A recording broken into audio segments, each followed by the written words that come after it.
गुरुदेवाय नमः। कृष्ण परमात्माय नमः। गुरुदेवाय नमः।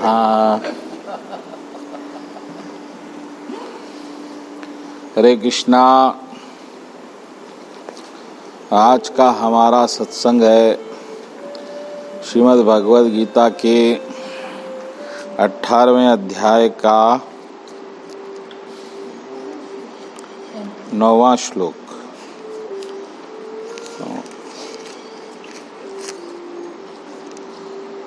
भगवान कृष्ण कह रहे हैं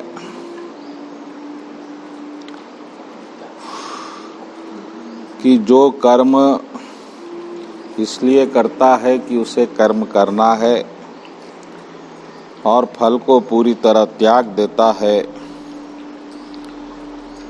वही सच्चा सात्विक गुण में सन्यासी है, योगी है। जो भक्त लोग पिछले सप्ताह नहीं आए थे, उनके लिए एक बार फिर मैं संक्षेप में कहूँगा कि भगवान की प्राप्ति के दो मार्ग हैं। एक है सन्यासी, एक है योगी। सन्यासी का मतलब है हर इच्छाओं से निर्मित कर्म को त्याग देना, और योग का मतलब है कर्म के फल को त्याग देना। भगवान कृष्ण का मत है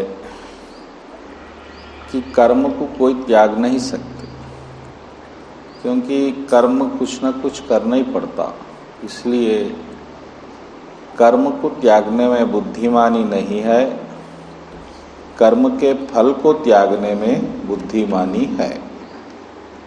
ऐसा भगवान का मत है। कर्म का फल क्या है? हमारी इच्छाएं ही कर्म का फल है। जो भी हमारी इच्छा है वो शरीर बन गई, मन बन गई, बुद्धि बन गई और इंद्रियां बन गई, और ये सब इच्छाएं हमारी मर्जी बन गई। अब हम चाह रहे ऐसा ही होना, इच्छा ही मर्जी बन गई, ये याद रख लो आप। इच्छा यानी अब ऐसा ही होना चाहिए, ये बहुत डेंजरस है। आप गाड़ी चला रहे हैं और आप एक कैलकुलेशन माइंड पहले कर देता कि अब ऐसा ही गाड़ी चलना चाहिए कि आप कुछ ट्रैफिक भी हुई तो बिना आपको एक्सीडेंट के घर आ जाना। ये मर्जी है, ये इच्छा है। अब उस पर कहीं कुछ डिस्टर्ब हो गया, कहीं ट्रैफिक आ गई, कोई लीडर जा रहा है, कोई आपको एक्सीडेंट कर दिया, तो आपको क्या होगा? क्रोध आ जाएगा। तो क्रोध जो पैदा होता वो इच्छा से पैदा होता है, क्योंकि आप ऐसा चाहे कि ऐसा ही होना चाहिए।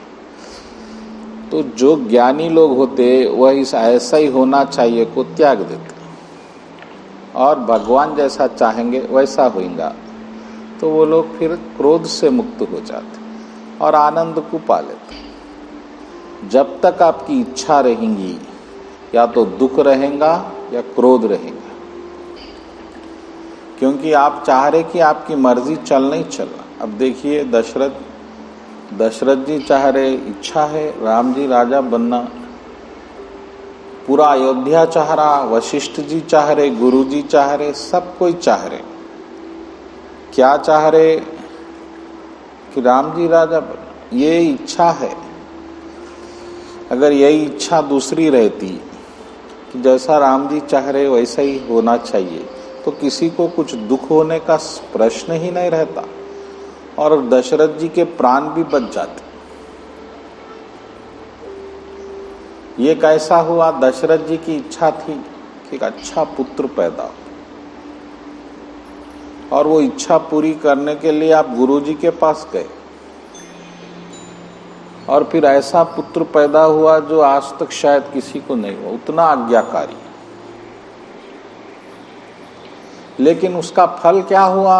वही पुत्र आपके मृत्यु का कारण बन गया, आपके दुख का कारण बन गया। देखिए, इच्छा आप अच्छी करें या बुरी करें, परिणाम सिर्फ दुख है या क्रोध है? बुरा भी करो।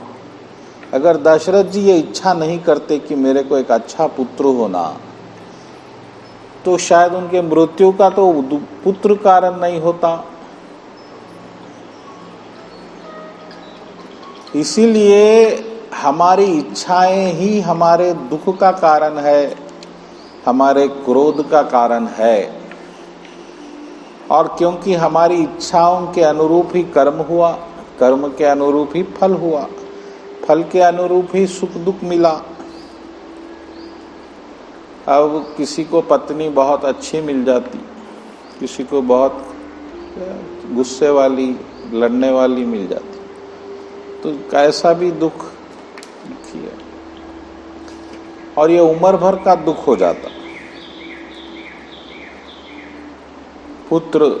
पुत्र अगर नालायक निकल गया तो आपको हर रोज की यातना हो जाती। इसीलिए बुद्धिमान पुरुष वही है जो अपनी इच्छाओं को त्यागता। इच्छाओं को कैसा त्याग सकते आप? जब आपको ये ज्ञान हो जाता कि हमारी इच्छा चलती ही नहीं, जब आप इच्छा को त्याग सकते। जो इच्छा इस दुनिया में चलती वो भगवान की इच्छा चलती, इसीलिए ईश्वर कहा गया। ईश्वर का मतलब है मर्जी चलाने वाला, कंट्रोलर। भगवान की मर्जी, आपकी मर्जी मिल रही है, आपको सुखी सुख दिखता।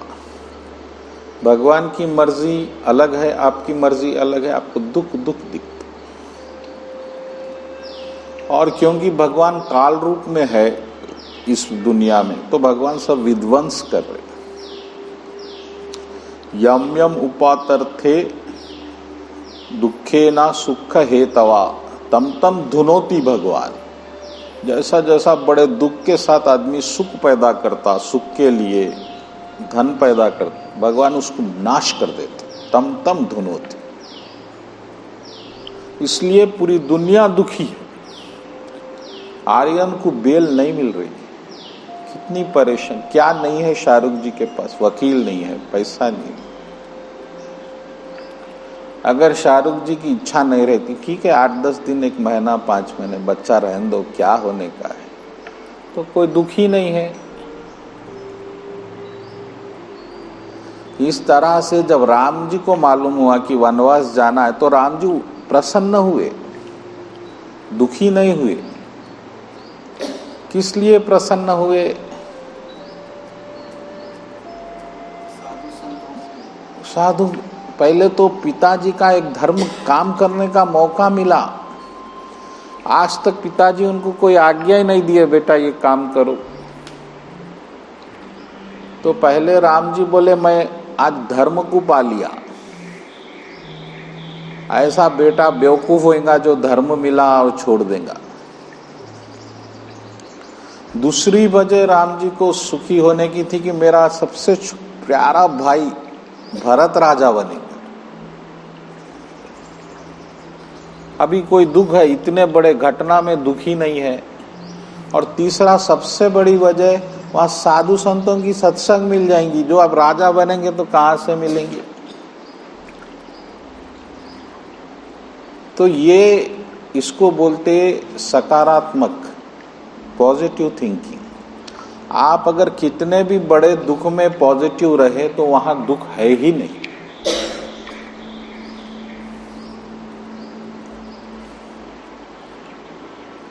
लेकिन अगर आप नेगेटिव है तो फिर सुख में भी दुखी है। जैसा एक उदाहरण दिया जाता, एक ग्लास में आधा पानी भरा हुआ है, तो आपको क्या देखना है कि अभी आधा पानी भरा हुआ है, ये देखना सकारात्मक है, पॉजिटिव थिंकिंग। आधा पानी खाली हो गया, ये नकारात्मक है। तो कृष्ण भगवान के अनुसार, और ये सब कैसा पैदा हुए? कर्म से। दशरथ जी के इतने पुण्य कर्म है कि राम जी जैसा बेटा मिल गया।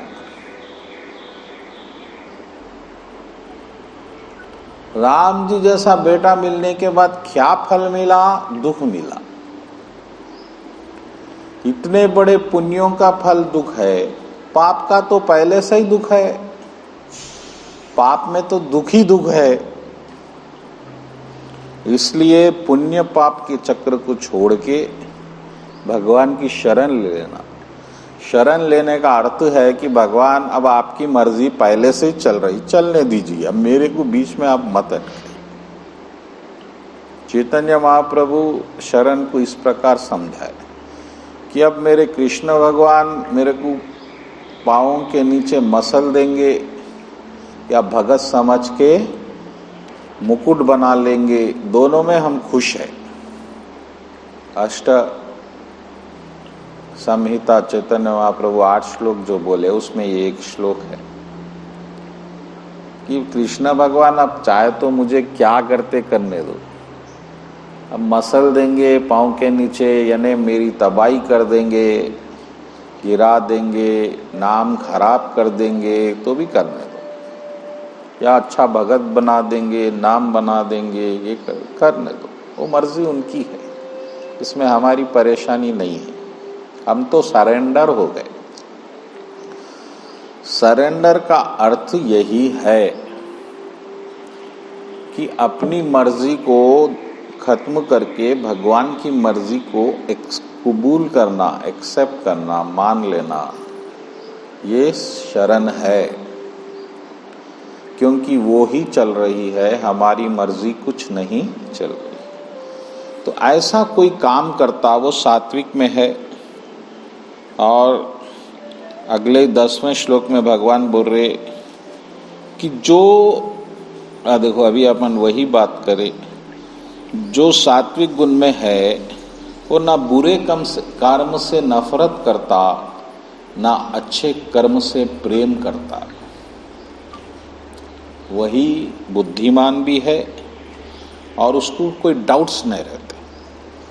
मैं पहले भी समझाया, इस माया का अच्छा करना उस पिक्चर का अच्छा करना है।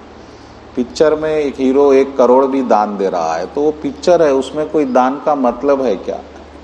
आप सपने में राजा बन गए और 1 लाख गायों को पाल रहे हैं, लेकिन नींद खुलने के बाद उसका कोई वैल्यू नहीं है। इसी तरह ये दुनिया भी, माया जो है एक सपना है।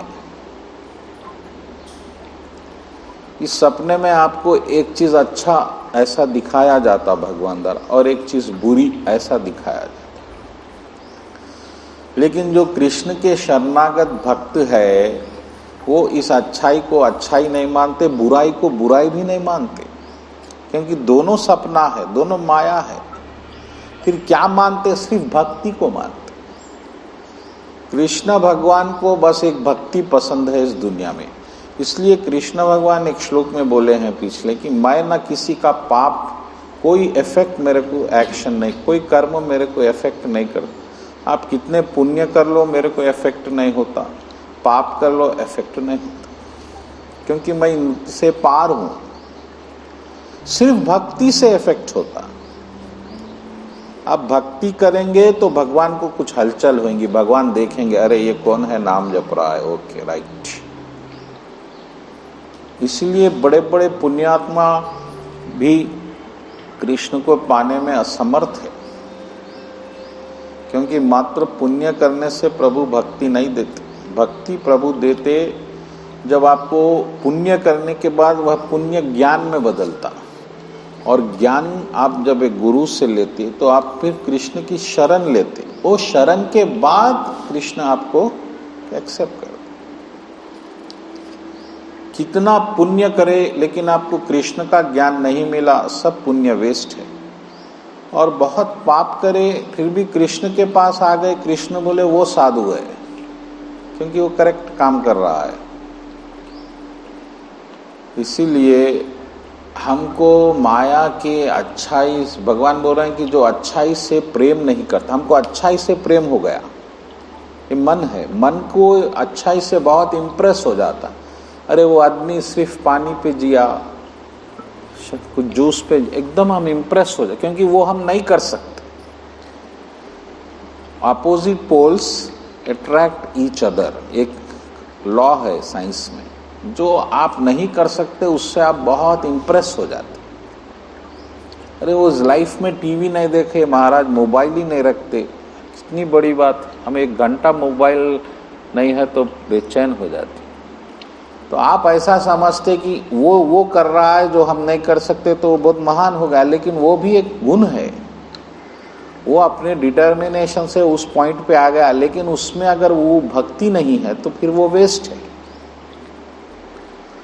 इसलिए बुद्धिमान लोग सिर्फ भक्ति देखते कि ये आदमी कितनी भक्ति कर रहा है या नहीं कर रहा है। भक्ति नहीं कर रहा है तो वेस्ट है, भक्ति कर रहा है तो वो किसी भी तरह हो, कि आसाराम बापू क्यों न हो, अगर वो भक्त है तो फिर वो बहुत श्रेष्ठ है, जबकि बहुत पाप हुए हैं, इसमें कोई बात नहीं।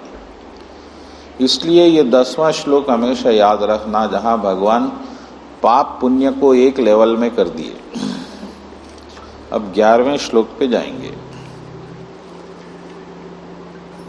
अभी वो बात भी हम चर्चा कर लिए कि भगवान बोले अरे भाई ये कर्म को छोड़ना बहुत मुश्किल है, सब कर्मों को। इसलिए जो कर्म के फल को छोड़ता वही सही सन्यासी है, फिनिश। क्योंकि अब देखो उसकी वजह 12वें श्लोक में भगवान बता रहे कि जो कर्मफल का त्याग नहीं करा उसको या तो सुख मिलेगा या दुख मिलेगा, या सुख दुख दोनों मिलेंगे। लेकिन जो कर्मफल को त्याग दिया उसको ना कोई फल मिलने का सवाल ही नहीं है, वो तो छोड़ दिया उन्हें। अब ना सुख मिलेगा ना दुख मिलेगा, फिर क्या मिलेगा? आनंद मिलेगा। आनंद और सुख में फर्क है, वो बाद में हम चर्चा करेंगे। अब ये श्लोक जिसके लिए मैं बहुत सालों से 2 साल से तरस रहा हूँ, वो श्लोक आ गया। अब हम शांति से इस पे चर्चा करें। वेरी वेरी वेरी इंपॉर्टेंट श्लोक, इसलिए मैं बहुत तेज भाग रहा था और अच्छा हुआ सूरज प्रभु भी समय पे आ गए। अब ध्यान से सुनिए। O mighty Arjuna, learn from me of the 5 factors which bring about the accomplishment of all actions. ये पहला 13वां श्लोक है। 13वां 14 भगवान एक कर दिए, मैं अलग अलग पढ़ूंगा। भगवान बोल रहे हैं कि 5 कारण है हर कर्म होने के लिए लगते। जैसा एक कंप्यूटर में एक चीज स्क्रीन पे कुछ आने के लिए कई मशीन काम करना पड़ता पीछे। अगर ऊपर से भी देखें, एक जनरल बात तो एक करंट होना चाहिए, दूसरा आपको वो ऑन होना चाहिए कंप्यूटर, तीसरा आपका माउस कीबोर्ड भी सही होना चाहिए जो आप बैठे हैं, और ऐसे 3-4 कारण तो बहुत ज़रूरी है जो आप देख सकते हैं इमीडिएट। इसी तरह एक कर्म होने के लिए 5 कारण बहुत ज़रूरी है। जैसा ये उंगली हिल रही है, ये कर्म है। कर्म का मतलब अब ऑफिस जाके कुछ करना नहीं है, शरीर का हिलना ही कर्म है। इस बात को भी समझिए।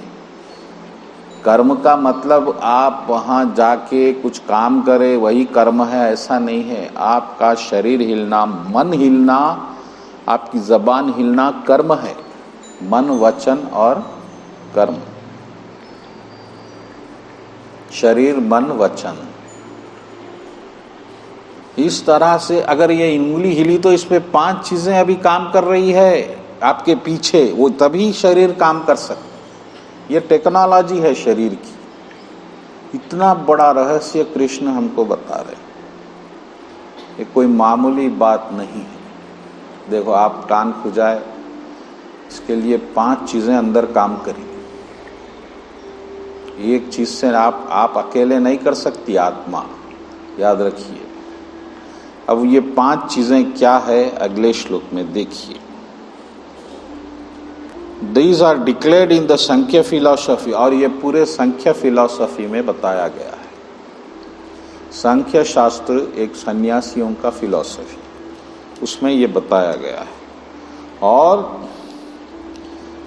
ये संख्या क्या है देखिए, 5 कारण देखिए। पहले तो जगह होना, कंप्यूटर को रखने भी जगह होना ना, जगह ही नहीं है तो आप हवा में तो नहीं रख सकते। तो पहले प्लेस ऑफ एक्शन है, दूसरा करने वाला है यानी आत्मा, तीसरा इंद्रियां, आंख नाक कान 11, और इंडिवर इच्छा, और सबसे इंपॉर्टेंट और लास्ट परमात्मा। क्योंकि परमात्मा एक ही है जो कर सकता है, आत्मा तो सिर्फ चार्ज कर सकती। जैसा मोबाइल चलने के लिए बैटरी होना चाहिए, फिर वो सर्वर होना चाहिए, सर्वर डाउन है जियो का भी, और मोबाइल में डाटा आना चाहिए, फिर आपको मोबाइल का ज्ञान भी होना चाहिए, चलाने वाला चाहिए, जब भी मोबाइल काम करे। इसी तरह एक कर्म के लिए जगह होना चाहिए, आत्मा होना चाहिए, इंद्रियां होना चाहिए, इच्छा होना चाहिए, और अंतिम में परमात्मा। अगर कहीं भी एक भी नहीं है तो काम नहीं होगा।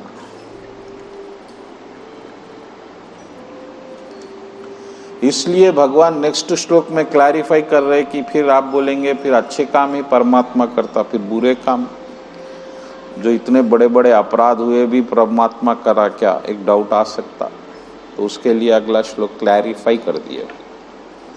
Whatever right or wrong action man performs by body, mind and speech, 3 चीजों से जो भी कर्म करे,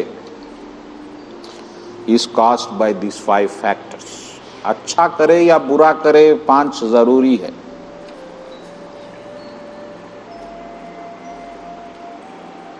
समझ लो आप।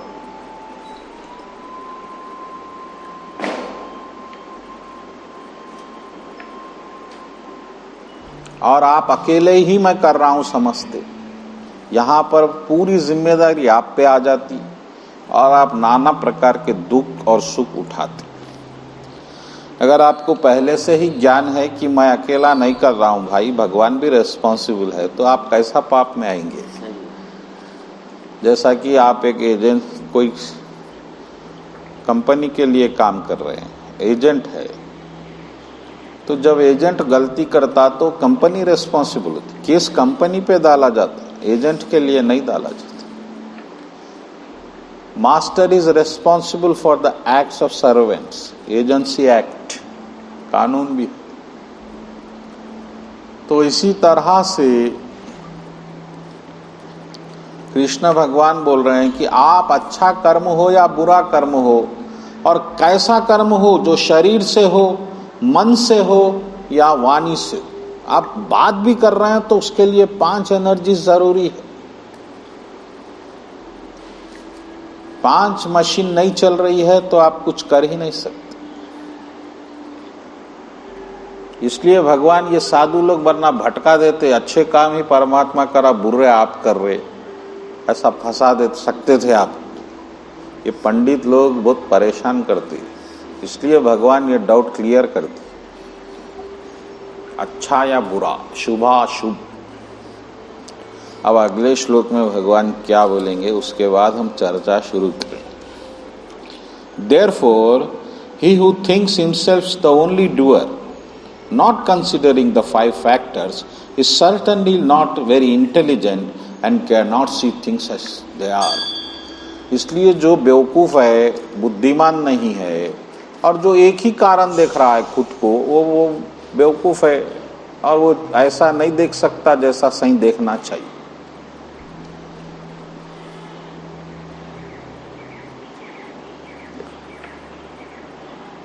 आप क्या एक कारण देखते, हम ही है, हम ही करे, अच्छा करे तो हम ही करे, बुरा करे तो हम ही करे, नहीं, इसमें बहुत बड़ा गेम है। ये एक बहुत बड़ी टेक्नोलॉजी है दुनिया जो चल रही है। एक मामूली आप कंप्यूटर भी टेक्नोलॉजी से चलता तो क्या इतनी बड़ी दुनिया बिना टेक्नोलॉजी के चल रही है? नहीं, 100% टेक्नोलॉजी और इससे परफेक्ट टेक्नोलॉजी। और कृष्ण बता रहे हैं कैसा चल रही है। एक मामूली कर्म, अब पलक गिराने के लिए भी 5 चीजें बहुत जरूरी है। अब आगे देखिए भगवान इससे बता रहे हैं कैसा। So one who is not motivated by false ego and intelligence is not intangible though kills in man in the world is not slayer is not bound by actions. इसलिए जिसकी मन और बुद्धि नहीं बंधी गई है, जो अहंकार के वश में कर्म नहीं कर रहा है, अहंकार से प्रेरित होकर कर्म नहीं कर रहा है, वह अगर सबको भी मार देता है तो उसको पाप नहीं लग सकता, उन्हें बंधन में नहीं है, उन्हें मुक्त है। अब ये इस बात को आप समझ लेंगे तो अभी मुक्त हो जाएंगे। कृष्ण भगवान रास्ता बताए कि कर्म बंधन से आप कैसे मुक्त हो, यही टाइटल रखेंगे हम अभी प्रवचन का। कर्म का बंधन बन रहा है। आप जो कर्म कर रहे हैं वो रस्सी पैदा कर रही है। वो रस्सी क्यों बन रही है? क्योंकि वो इतनी प्यारी चीज पैदा हो रही है। कितनी प्यारी चीजें पैदा हुई है आपके कर्म से, देखिए। पहले तो आपका शरीर बना है आपके कर्म से, कितना प्यारा है। अभी कोई छोड़ने तैयार है क्या? बोलिए। अगर कोई आपको शरीर छोड़ो बोला, आपकी पूरी दौलत दे, तो आप बोलेंगे दौलत नहीं चाहिए भाई, मैं शरीर होना है। अरे पिता को कोरोना हो गए तो भी अब पिताजी के पास नहीं जाते। ये शरीर का ऐसा पैदा हुआ, आपके कर्म से पैदा हुआ। यानी कि कर्म क्या पैदा कर रहा है, देखिए फल पैदा कर रहा है। कैसा फल, इतना मीठा, आप उसको छोड़ नहीं सकते। तो कृष्ण क्या कर रहे? रस्सी पैदा कर रहे और रस्सियां बंध ले रहे उसको। फिर उसके बाद क्या हुआ? ठीक है, शरीर तक आप नहीं रुके, फिर शरीर से क्या पैदा हुआ? जैसे ही शरीर हुआ माता पिता, वो उससे भी प्यारे। हो सकता आप ये शरीर को भी माता पिता के लिए छोड़ दिए, कल वक्त आ गया। वो उससे प्यारा फल। अच्छा, इससे भी छोड़ो, फिर उससे प्यारा पत्नी या पति। आप माता पिता को भी छोड़ सकते, पत्नी के लिए या पति के लिए।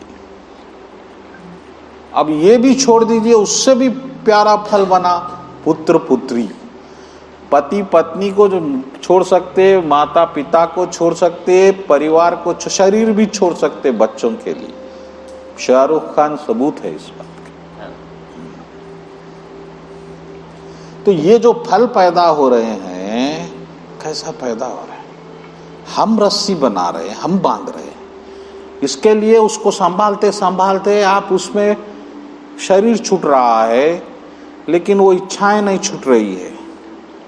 और फिर एक शरीर ले रहे हैं, फिर कर्म कर रहे हैं, फिर रस्सी बना रहे, रस्सी बना रहे, रस्सी बना रहे, छोड़ रहे। लेकिन जिसको ये समझ में आ जाता कि वो रस्सी खुद बनाए सो है, और वो रस्सी नहीं है, हम आत्मा है, हम कृष्ण के अंश है, कृष्ण के बेटे हैं, और वो एक हमारा ओरिजिनल बाप है, पिता है, तो फिर हम उससे जुड़ जाते, ये रस्सी के चक्कर में नहीं जाते। ऐसा ही आदमी मुक्त हो सकता। जो अच्छाई बुराई के चक्र में है, पर्टिकुलरली मुस्लिम कम्युनिटी तो इतनी बंधी हुई है, बहुत बंधी हुई है। सभी बंधे हुए हैं, कोई ज्यादा है कोई कम है, लेकिन कृष्ण के भक्त बंधे हुए नहीं हैं। और आप कैसा बंधे हुए नहीं है, इसका सबूत कृष्ण बता रहे हैं कि यही श्लोक में 17वें, कि आपका इंटेलिजेंस बंधा हुआ नहीं है, आपकी बुद्धि बंधी हुई नहीं है, मन बंधा हुआ नहीं है, और आप अहंकार के वश में कर्म नहीं कर रहे हैं। इस अहंकार को समझिए। अहंकार क्या है? अहंकार एक ऐसी वस्तु है जो आपके विचारों के संग्रह से बनता, और वो आत्मा के करीब रहने के कारण शरीर में है। आपको ऐसा फील होता कि वो आपसे जुड़ी हुई है, आप ही है। वो आइडेंटिटी बनाती, एक और आइडेंटिटी जो आप नहीं है। जैसा मेरी आइडेंटिटी बन गई कि मैं राजेश हूँ, ये अहंकार है। मेरा अहंकार ही राजेश है। अब राजेश का सुख मेरा सुख बन गया, राजेश का दुख मेरा दुख बन गया, राजेश का मान मेरा मान बन गया, राजेश का अपमान मेरा अपमान बन गया। लेकिन सत्यता यह है कि राजेश जो है कर्म से पैदा हुआ, मैं राजेश नहीं था। जब राजेश नहीं था मैं था, और जब राजेश नहीं रहेगा तो भी मैं रहूंगा, वो आत्मा है। लेकिन क्योंकि हम अहंकार के वश में आ गए हैं तो हम इस शरीर को ही हम समझ रहे हैं और शरीर से संबंधित सब चीजों को अपनी मानते हुए जीवन जी रहे हैं। लेकिन आपका शरीर का 1% भी संबंध नहीं है, 1% भी नहीं है। ये तो प्रभु आपको दिया और प्रभु ही चला रहे हैं। जो परमात्मा का कर्म है वो तो पूरा शरीर चला रहा है। वो आने वाला है श्लोक अभी। देखिए, इतना आपको कंफ्यूज किया गया है, इसलिए वही 27 श्लोक में बोले भगवान 3rd चैप्टर में, अहंकार विमूढ़ आत्मा। अहंकार को आपको बाइंड किया गया, आपकी मशीन फिट की गई है आपके बॉडी में, जो आपको बताएगी कि आप कर रहे हैं, आप कर रहे हैं, आप कर रहे हैं। और क्योंकि आप कर रहे हैं तो आप जिम्मेदार है। आप कोर्ट में जाके बोलेंगे मैं ही मर्डर करा तो जज साहब आपको फांसी दे देंगे, क्योंकि आप तो खुद ही बोल रहे हैं आप कर रहे हैं। तो इस अहंकार को समझिए, और इस अहंकार का त्याग कैसा हो सकता है? ज्ञान से हो सकता है। अब आपको समझ गए आप नहीं कर रहे हैं तो आप अहंकार कैसा करेंगे और किस बात का करेंगे? बोलिए। आज तक जितने कर्म मेरे शरीर से हुए मैं करा ही नहीं। किस तरह एग्जाम्पल मैं बार बार दिया कि मोबाइल और बैटरी, मोबाइल और बैटरी दोनों एक ही साथ है, और बैटरी की कीमत मोबाइल से ज़्यादा है, क्योंकि बैटरी ही चार्ज नहीं है। तो आपका मोबाइल 1 करोड़ रुपए का भी है तो वो चलेगा नहीं। इसी तरह आत्मा से शरीर चल रहा है, आत्मा चार्ज कर रही है बॉडी को, इतना आत्मा का काम है, बस यहाँ तक। इससे एक कदम भी आगे आत्मा का कोई काम नहीं है। जिस तरह बैटरी का काम है मोबाइल को चार्ज, इससे ज़्यादा नहीं है। वो कॉल अच्छा आ रहा है, बुरा आ रहा है, वो आस्था चैनल है वो या XXX चैनल है, इससे कोई संबंध नहीं है बैटरी को। लेकिन मोबाइल में एक अहंकार है जो ये बैटरी ये समझ रही है कि पूरा मोबाइल वही चला रही है। ये अज्ञान है। लेकिन जब कृष्ण कृपा से, गुरु कृपा से ज्ञान हो जाता है कि भाई मोबाइल चलेगा, मोबाइल का अपना एक वर्ल्ड है, उससे हमको लेना देना नहीं है, हमने गलती से उसको धारण कर लिया, इच्छाएं थी पुरानी, अब सब इच्छाएं खत्म, हमारा कर्म से संबंध खत्म, यहाँ से कर्म चक्र टूटता है। वरना कर्म में एक बार उलझ गए तो कर्म से छूटने का कोई मार्ग नहीं। महावीर भगवान एक रास्ता बताए, बिना भक्ति के भी कर्म चक्र को तोड़ सकते, मगर वो महावीर जी के बाद उसके बाद कोई नहीं करा, उनके भी ऑर्गेनाइजेशन। जैसा कि आप बिल्कुल अहिंसावादी हो गए, एक करवट पे सो रहे हैं, मुट्ठी में खा रहे हैं 5 बार, बस जितना आया उतना ही। ऐसे कठिन नियम करने से कर्म चक्र टूट सकता, वो कुछ रास्ता बनाए, लेकिन वह सब बेकार है। कृष्ण भगवान कर्म के रचेता है, कृष्ण भगवान दुनिया बनाए हैं, तो कृष्ण भगवान ही चक्र को तोड़ सकते, दूसरा कोई नहीं तोड़ सकता, याद रख लो आप। जो आदमी आपको फंसाया है वही आपको खोल सकता। जैसा एक बड़े भगोने में जिसमें दूध भरा कोई कीड़ा गिर गया, तो जो आप ऊपर आदमी ठहरा 1 सेकंड में उसको निकाल सकता। कीड़ा निकलना चाहे अपने आप तो बहुत कष्ट हो जाता। इसी तरह जो वो चतुर लोग हैं वो भगवान की शरण में चले गए। भगवान ये हमसे नहीं हो सकता, ये कर्म के चक्र को तोड़ना, ये भगवान को पाना, ये मंत्र करना, यंत्र करना, नियम करना हमसे नहीं हो सकता। जो आत्मा इस ज्ञान में आ जाती, वो भगवान की शरण लेती कि मैं नहीं कर सकता भगवान, ऐसा जो मानते कि हम कर सकते, तो भगवान बोलते ठीक है आप करके आओ। और जो करके आता बहुत मुसीबत में आ जाता। इसलिए भक्त मैं कर सकता हूं ऐसा नहीं बोलता। और कर्म से क्या पैदा हो रहा है? फल पैदा हो रहा है। भक्ति से क्या पैदा हो रहा है? प्रसाद पैदा हो रहा है। इस बात को समझो। तो जो भक्त शरण लेता वो प्रसाद में आ जाता फल से। प्रभु का प्रसाद यानी जो कर्म से हमारे को फल मिला, अब वो प्रसाद बन जाता।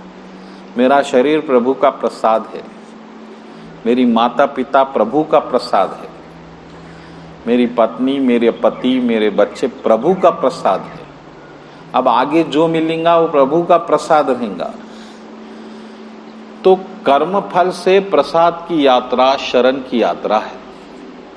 जहां कर्म फल आप समझ रहे हैं कि मैं कमाया और मैं एंजॉय कर, ये बंधन, ये रस्सी बंध गई है, अब बांध लो।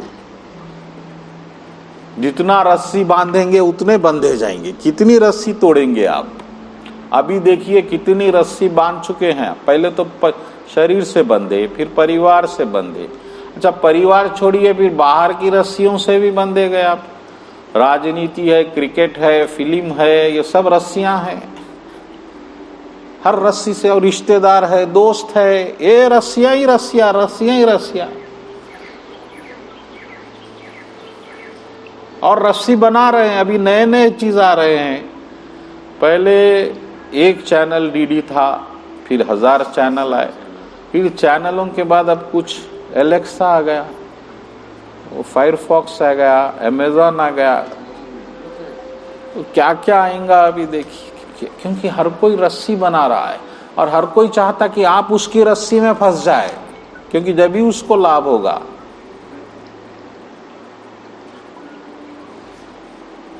अमेजॉन रस्सी बनाया, वो आप पे फिरा रहा है, आप बंध रहे हैं। इसलिए बुद्धिमान व्यक्ति बनिए। और बंधा हुआ व्यक्ति कभी खुश नहीं रह सकता, क्योंकि वो जिससे बंधा गया है वह उसके हिसाब से चलना होगा। आप पति से बंधी गई है स्त्री, तो पति के हिसाब से चलना होगा। और फिर पति वैसा नहीं बनेगा जैसा वो चाहती है, फिर दुख ही दुख हो जाएगा। पत्नी वैसा नहीं बनेगी क्योंकि कर्म वैसा नहीं था। जैसा कर्म होगा रस्सी वैसा ही बनेगी।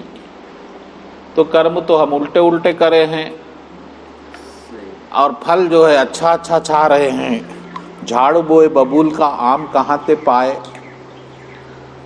झाड़ आप बबूल का बोए, आम के फल कहाँ से लगेंगे? अब कांटे ही लगेंगे, चुपते रहेंगे। इसकी मैकेनिज्म को समझो। कृष्ण की मैकेनिज्म है। आपको कृष्ण आजाद करना चाह रहे हैं। कृष्ण चाह रहे आप इंजॉय करो।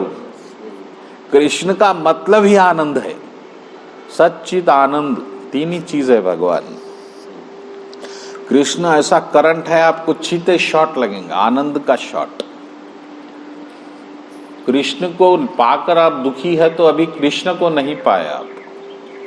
ये बात याद रख लेना। अब आप कृष्ण इतना समझा दिया आपको कि ये सब कर्म के फल को छोड़ के भक्ति करो, जब आनंद देखो। आप माले जप रहे हैं, अब शांत होके बैठो, कोई फल की चिंता मत करो, कर्म करो, फिर देखो मजा।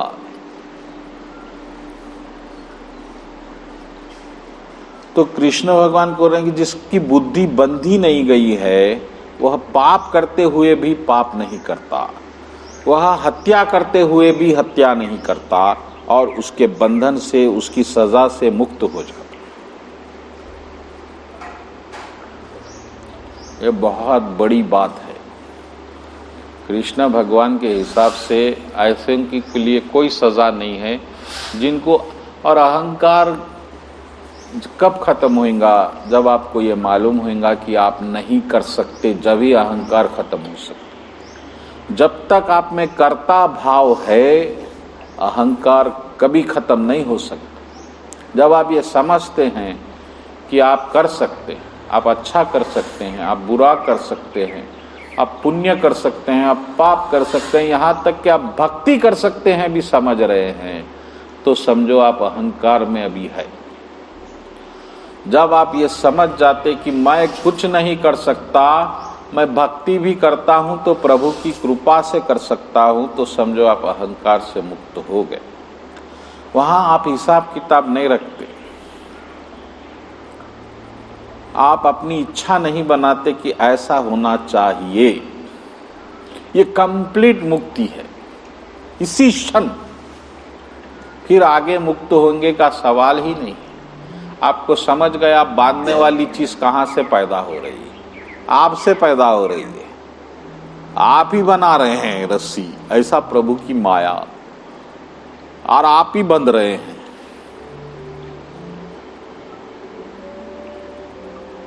कितनी मूर्खता है देखिए।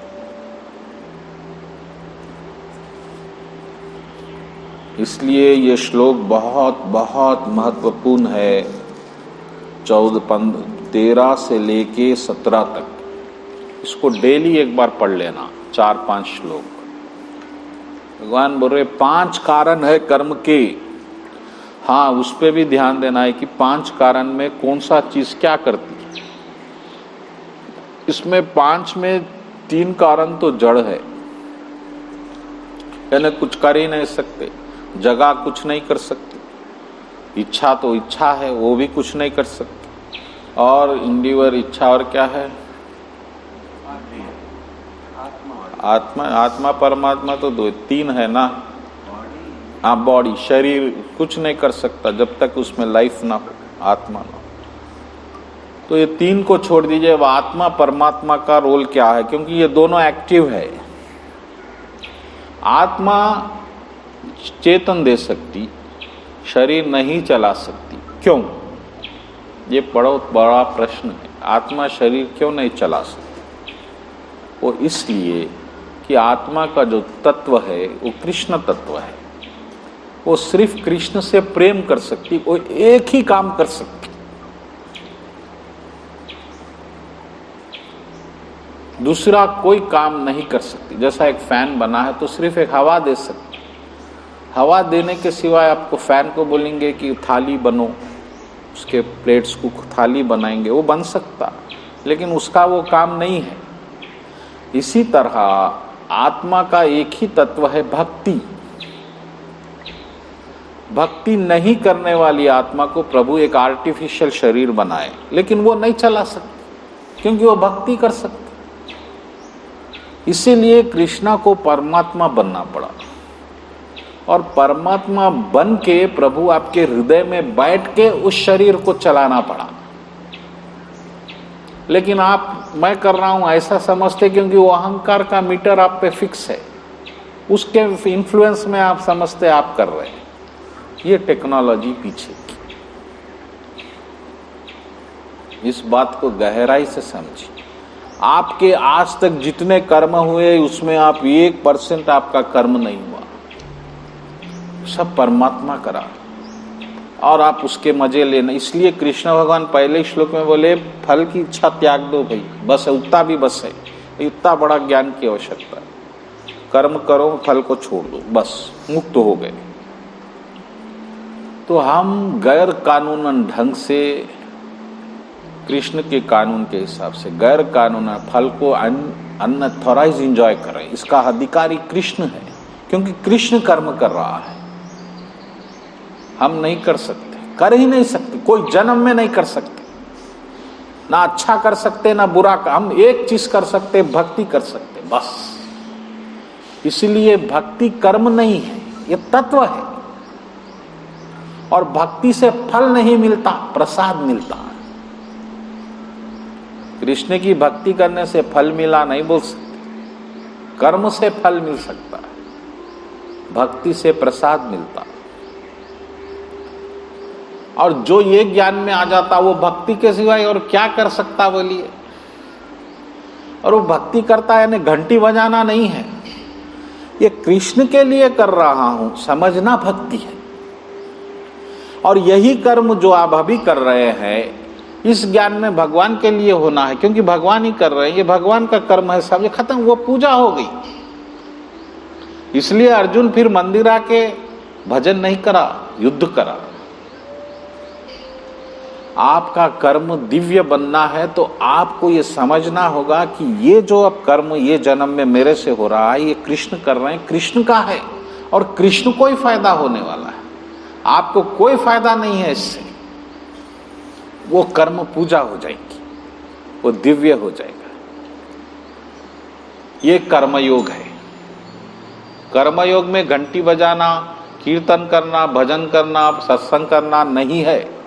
आप मात्र ऐसे भाव में भी कर्म करेंगे तो आप निश्चित रूप से कृष्ण के पास पहुंच जाएंगे। इससे ज्यादा जनक जी, कृष्ण भगवान एग्जाम्पल दिए गीता में कि राजा जनक जी भी इस तरह से कर्म करते हुए मेरे पास आ गए, तुम भी करो। इसलिए कर्म फल भगवान को अर्पित करो का मतलब है कि पूरा जो काम हो रहा है कृष्ण का हो रहा है, कृष्ण से कर रहे हैं, फिनिश। यहाँ पर ना कोई पाप आपको लग, भगवान बोले कोई पाप आपको कर्म का नहीं लग सकता अगर इस भाव में कर्म करेंगे। हो गई मुक्ति। इस तरह से भक्त लोग कुछ भी करें वो पूजा हो जाती। भक्त लोग अब मंदिर ही अपने दिल में लेके चलते। भक्त जहां ठहर जाता है मंदिर वहीं बन जाता है, लाइन वहीं से शुरू हो जाती। समझ गए? कितना बड़ा ज्ञान, कितना बड़ा कृपा कृष्ण, इतना बड़ा रहस्य। इससे बढ़ के आपको क्या ज्ञान चाहिए मेरे को समझाइए। आप मेरे को बोल देना प्रभु आप संडे मत आओ, अब खत्म करो ये कहानी। क्लैरिटी देखिए आप, अच्छा या बुरा कृष्ण पूरी जिम्मेदारी खुद पे ले लिए, परमात्मा पे।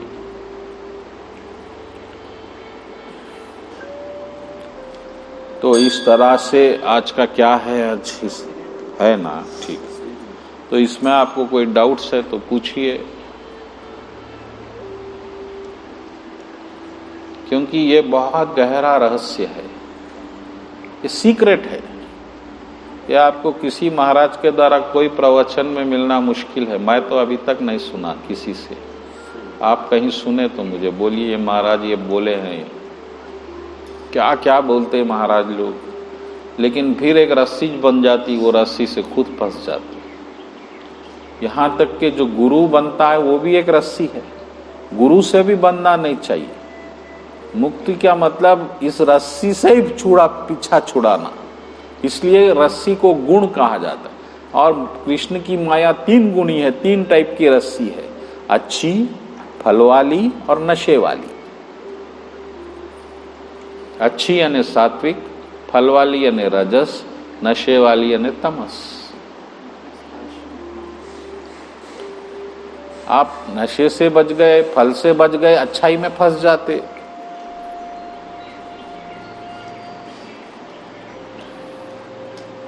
आप को किसी रस्सी से फंसता नहीं। कर्म करना है, कृष्ण के लिए कर दिए, बस हिसाब किताब खत्म। जो आ रहा है उसे आने दीजिए, जो जा रहा है जाने दीजिए। हो तो इच्छा ही खत्म हो गई ना हमारी। कौन सी इच्छा खत्म हो गई? कर्म की इच्छा खत्म हो, भक्ति की इच्छा बढ़ गई। क्योंकि भक्ति दिव्य है, भक्ति कर्म नहीं है। भक्ति इस दुनिया की चीज ही नहीं है, कर्म की, ब्रह्मांड की चीज नहीं है। जो भक्ति नहीं करते उनके लिए ये ब्रह्मांड है। जैसा जेल सिर्फ अपराधियों के लिए है, उसी तरह ये ब्रह्मांड, भौतिक ब्रह्मांड अभक्तों के लिए। तो इसमें भक्ति दिव्य है, दिव्य कर्म, भौतिक कर्म नहीं। आपको इच्छा करना है तो सिर्फ भक्ति की करिए कि भक्ति बढ़े, सत्संग बढ़े, भजन कीर्तन बढ़े, प्रभु का ध्यान बढ़े, नाम जपन बढ़े। ऐसी इच्छाएं करने से आपको और आध्यात्मिक बल मिलेगा। इस बात का ध्यान रखिए। ठीक है, अगले श्लोक पे जाएंगे। ज्ञान और ज्ञान की वस्तु और ज्ञान को जानने वाला, ये तीन कर्म के लिए प्रेरित करते हैं। इंद्रिया, कर्म और कर्ता, यह कर्म के आधार है।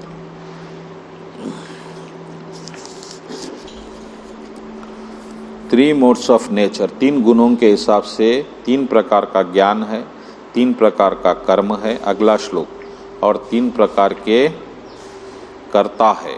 अब ध्यान से सुनो 20वां श्लोक। वो ज्ञान जिसमें अनडिवाइडेड स्पिरिचुअल सोल, यानी कि एक ही वस्तु आपको दिख रही है और जबकि सब में एक ही आकार दिख रहा है विकारों में, तब आप सात्विक ज्ञान में हैं। इस पे चर्चा करेंगे।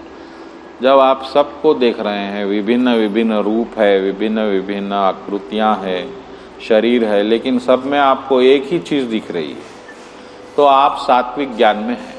इसका अर्थ क्या है? इस प्रकार से अनेक इलेक्ट्रॉनिक चीज़ें हैं, टीवी है, इलेक्ट्रिक मिक्सर है, और क्या है, फ्रिज है, सब सब सब करोड़ों चीज़ें इलेक्ट्रॉनिक्स की है, लेकिन उसके पीछे एक ही करंट है। जो आदमी को सिर्फ करंट दिख रहा है और चीज़ का कोई भेदभाव नहीं दिख रहा है, उसके लिए छोटी चीज़ भी उतनी दिख रही है, वो भी उतनी दिख रही है, सिर्फ करंट दिख रहा है, तो वो जो है सात्विक ज्ञान में है। ये बात को आप याद रखिए, समझे आप? ये सात्विक ज्ञान की दृष्टि है। लेकिन जब आपको अलग अलग चीज़ें दिख रही है, कोई अच्छा दिख रहा है, कोई बुरा दिख रहा है, कोई बहुत पावरफुल दिख रहा है, कोई कमज़ोर दिख रहा है, ये रजोगुण है। और जब आपको सब उल्टा दिख रहा है, धर्म अधर्म दिख रहा है, अच्छा बुरा दिख रहा है, बुरा अच्छा दिख रहा है, तो तमोगुण है। ये तीन श्लोक यही है। आगे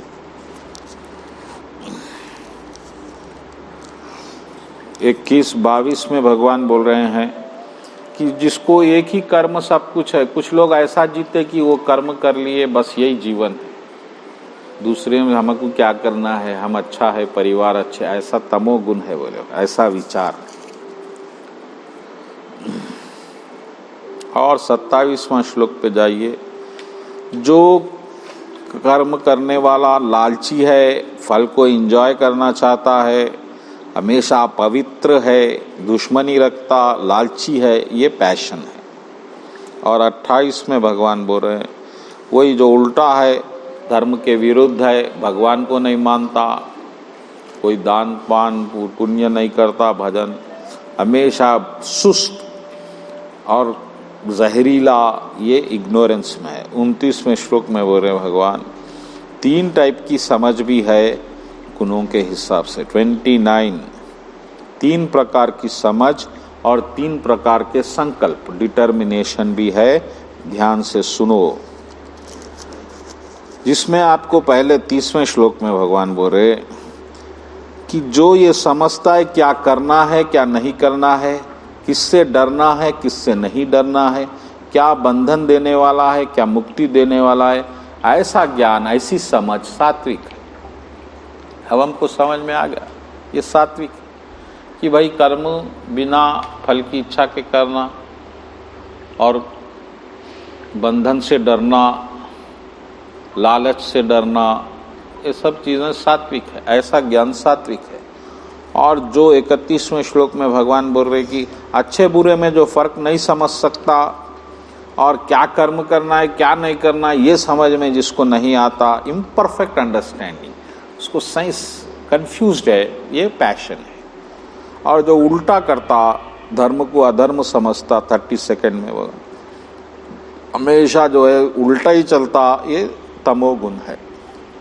अब संकल्प, डिटर्मिनेशन, जो योगा प्रैक्टिस से मजबूत हो जाता, जो भगवान का भरोसा करना शुरू करता, उसका डिटर्मिनेशन तोड़ने, गांधी जी डिटरमाइंड है, बस ये होना है तो होना है, सब झुक जाता। ऐसा डिटर्मिनेशन सात्विक है, जो योगा प्रैक्टिस से बनता, जो भक्ति से बनता।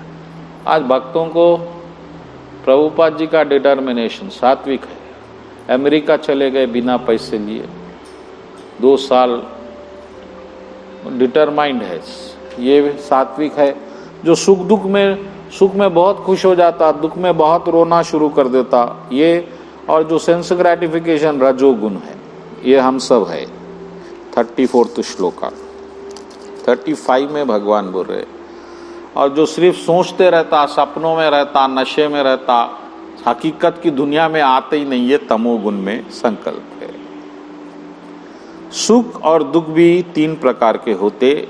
36 to 37 श्लोक पे भगवान बोल रहे। 37, 38, 39 ये मैं आपको सुख दुख 3 प्रकार के कैसा होते समझा देता। जो सुख पहले दुख देता, बाद में सुख बनता, ये सात्विक है। जैसा कि आप कोई अच्छाई के रास्ते पे चलेंगे तो पहले पहले बहुत दुख होंगे, लेकिन बाद में वो चीज सुख बन जाती। लेकिन सुख जैसा दिखता, बोले भगवान, ये सुख नहीं है।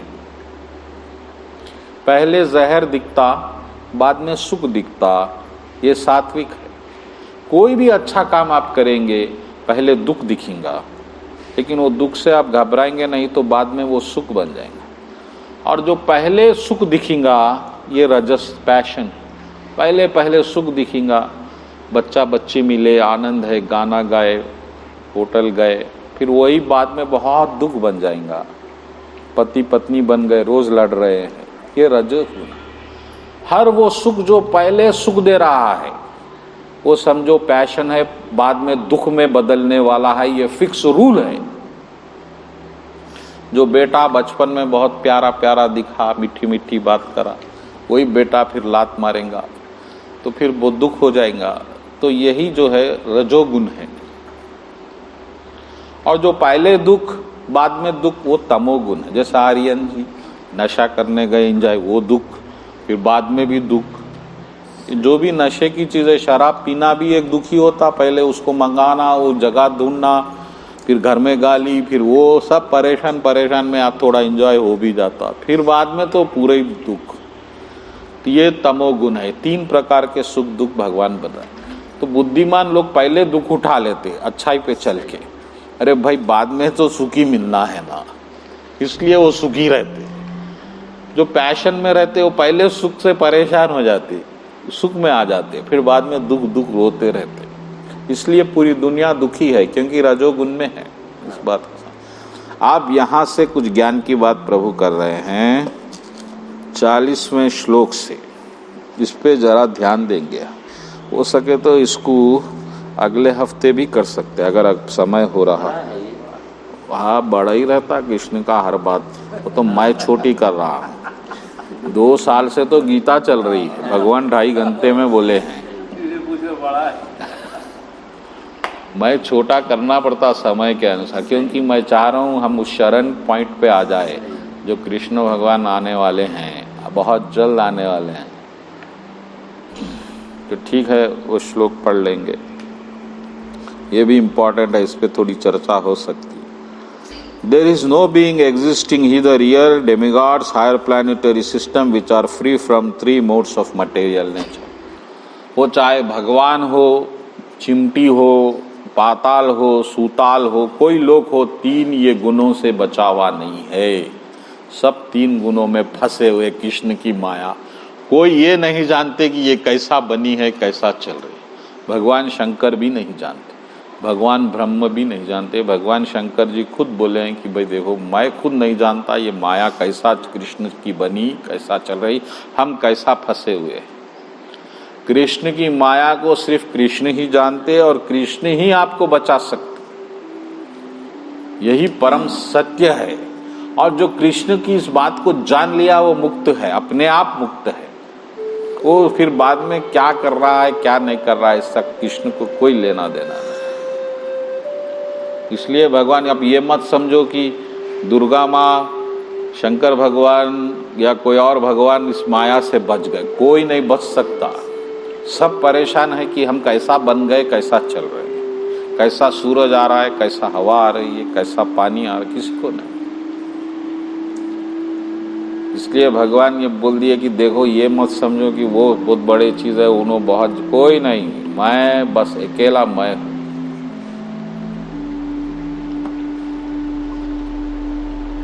अब यहाँ से आपको ऐसा ज्ञान शुरू होने वाला है, ये भी नहीं थोड़े 5-10 श्लोक और जाना है।